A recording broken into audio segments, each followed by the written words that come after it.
Alright, so today's explanatory segment. As everyone knows, table tennis, you could say 80%, is footwork. Footwork is the soul of table tennis. In the upcoming series, I'll teach you a series of these agility ladder footwork drills. They are specifically designed for the sport of table tennis. Specialized training drills for footwork. We'll go through them set by set. I'll teach each movement in detail for you to do. What is our main purpose? Quick initiation, quick acceleration, and to effectively train our agility.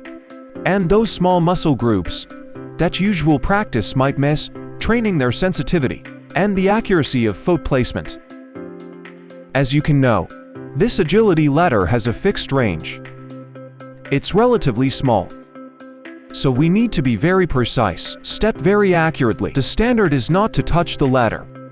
Our footwork will, through this specialized training, become more and more refined, more agile, and more accurate. Next, I'll teach you the first movement. It's one left, one right. Let's learn this movement first. Look, the speed and frequency must be as fast as possible. So how are these details accomplished? They are done through the balls of our feet. What posture should we use to perform this? First, use a posture with the hips slightly back and the chest facing forward and slightly down. No need to lean over too much.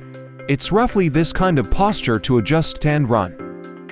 This kind of training, the hips, as you can see, the hips can moderately support by going back. This also plays a very key role in stability for table tennis. So how should this drill be practiced? Those who have the means should definitely prepare an agility ladder. So left foot steps in first, right foot follows. Left foot out, right foot back. Left foot in, right foot follows. You can see it's all the balls of the feet hitting the spots. What footwork is this similar to? It's similar to all our footwork for stopping the ball, recovery, stepping back, pivoting for forehand, lateral steps. This footwork is very similar. So when performing this movement, what should we pay attention to? Must step accurately. First, second, good sense of rhythm. We need to have a beat in mind. Look. At this time, we can naturally and rhythmically swing our arms. You don't need to strictly follow the feet. You can swing your arms more relaxed like this. It will suit our breathing better. Once our training breathing becomes smooth, the effect will be better, not too rushed. This feeling. This starts from the left, so this is one. The same movement is divided into two sets. One is left foot first, then we change sides, right foot first. So right foot steps into the square first, then out, steps into the square. I have a subtle weight transfer. Look, when I step into the square, my weight shifts in. So this is very important for forward-backward footwork, as I often mentioned in some single technique lessons, like when we move in for a short ball. For example, moving in for a short ball, we can't just move the leg, right? We shift our weight in. So this agility ladder is very practical. Specialized training for table tennis. It can completely simulate the footwork needed for table tennis and through the confined space of the ladder. Intensify it. Give it a heightened training effect. Must perform completely. Must perform accurately. This footwork is also very practical. I hope everyone can practice it repeatedly. Master it through repetition. Only when you practice and master it does it become your own. For table tennis footwork, the most important aspect is not absolute leg strength, but rather agility. Which technique is this movement most suitable for applying to? It corresponds to our technique of pushing off the ground for underspin balls, specifically the footwork for pushing off for a backhand underspin ball. First, I jump up. 1. Jump. 2. The front foot steps down. Landing precisely, the other foot goes back, preparing to play the shot backwards. What is this beneficial for? We shift our center of gravity. See, it's not about moving backwards, forward, creating a strong forceful position for attack. To lift the ball for attack. This primarily addresses this specific practical need in match play. It must be light and agile. The landing should be as soft as possible. This is also important. When practicing, everyone must cultivate a sense of rhythm, like the rhythm we feel during actual match play, and a feeling for the landing, pushing off the ground. So, each push-off, it represents that during movement, while positioning ourselves, each push-off signifies that we have found the correct position, and then we initiate the process of loading power and exerting force. Landing. You see, the front foot stabilizes upon landing. When both feet land, they must also be stable. The forefoot grip the ground. This is a relatively comprehensive physical training exercise. It serves multiple functions. It's also one that I highly recommend practicing repeatedly.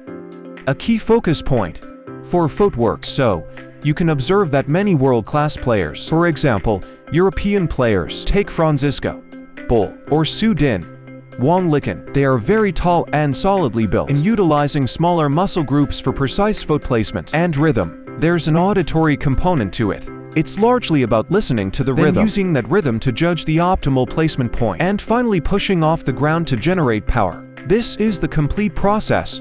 These detailed aspects of training. This unilateral physical exercise can fulfill the requirements for training these details.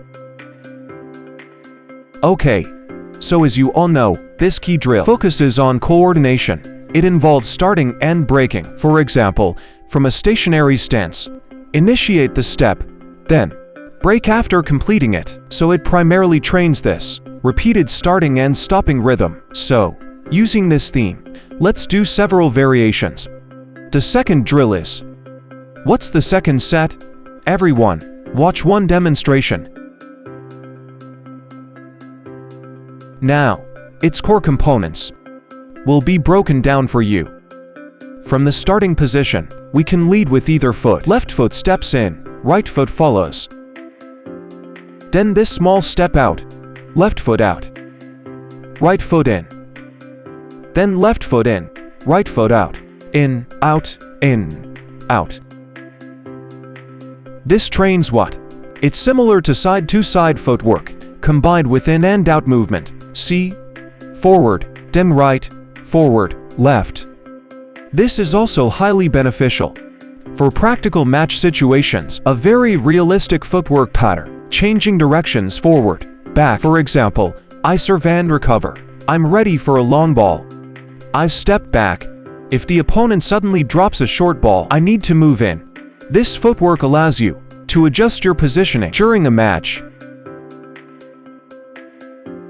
Now, everyone, follow me for another set. In. Focus on weight transfer. And focus on placement. Steps must be precise. Notice how all steps are on the balls of the feet. Heels up. Forefoot grips the ground. Only by gripping the ground can your center of gravity be fully grounded. Being grounded allows better shot execution, whether for counter-hit power or active power generation. It relies on the forefoot area. The ball under the big toe, gripping down. That's the second drill. Now for the third drill. If we start with the right foot in, then out, right foot in, out. Similarly, the tempo must increase. This is for one side right, switching to the left side. It's the same, just reversed. Left foot in, left foot out, push off strongly, and stepping in. This is very effective training for shifting the center of gravity forward. Like for a forehand flick, I can press forward to flick. Compared to flicking without shifting weight, the quality is completely different. See, it's very controlled. And try to have that feeling of friction with the ground. Avoid landing flat-footed or on the heels. That's a key tip.